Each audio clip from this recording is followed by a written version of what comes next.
That aesthetic bewildered him. Hector liked curves. "I feel I know you," she said. "I mean, as if I've maybe seen you before. I'm pretty sure I have, just yesterday."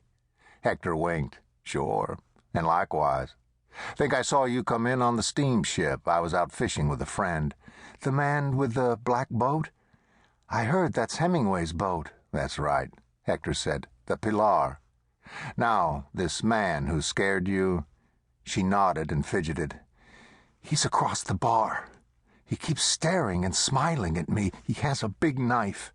He's been running his finger along the blade as he smiles at me. I mean, it's not so much of a smile, more of a..."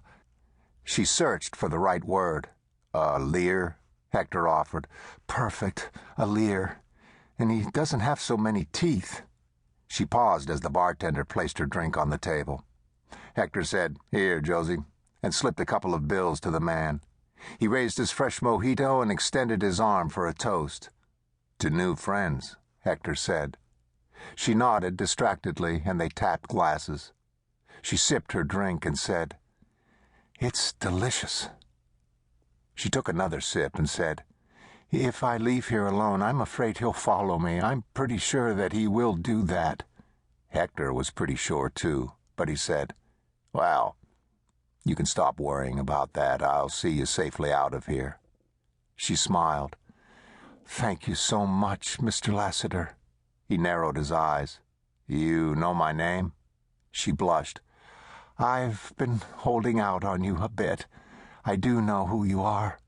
My friend recognized you. She recognized Mr. Hemingway first, and then you. She's read his books and yours, too. I've read you as well. She loaned me one of your novels she had along, one I seem to have missed." She rummaged through her purse and pulled out a well-thumbed copy of Rhapsody in Black.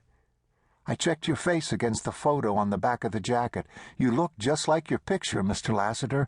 I love it. Your novel, I mean. Although your photo is certainly very nice, too.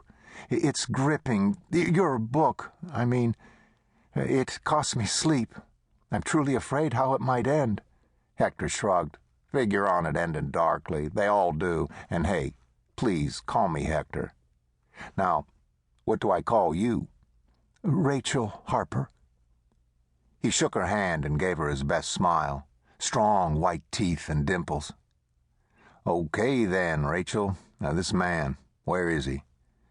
"Is it a good idea to point him out? I wouldn't want to provoke him." Hector nodded at the bar.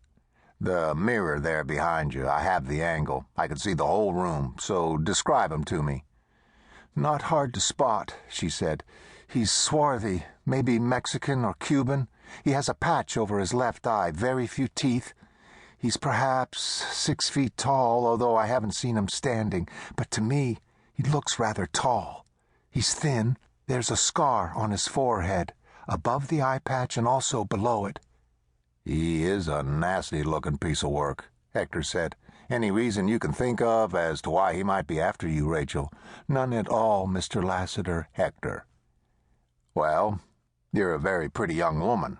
That's too often reason enough in these sorry parts." "Do you know him, Hector?" He hesitated, then shrugged. "What makes you think I might?" "Well, Key West is so small, and you live here." "Me and 12,000 others. And God only knows how many tourists, scads of sightseers, boatloads of them in and out every day. They come in like you and your pal on steamships and on ferries or on private yachts. They ride in on that damned crazy over-ocean train. This friend of yours, by the way, you indicated this friend is a woman?" "Her name is Beverly." Hector nodded, pleased. "You and Bev, there are hundreds like you two through here every day.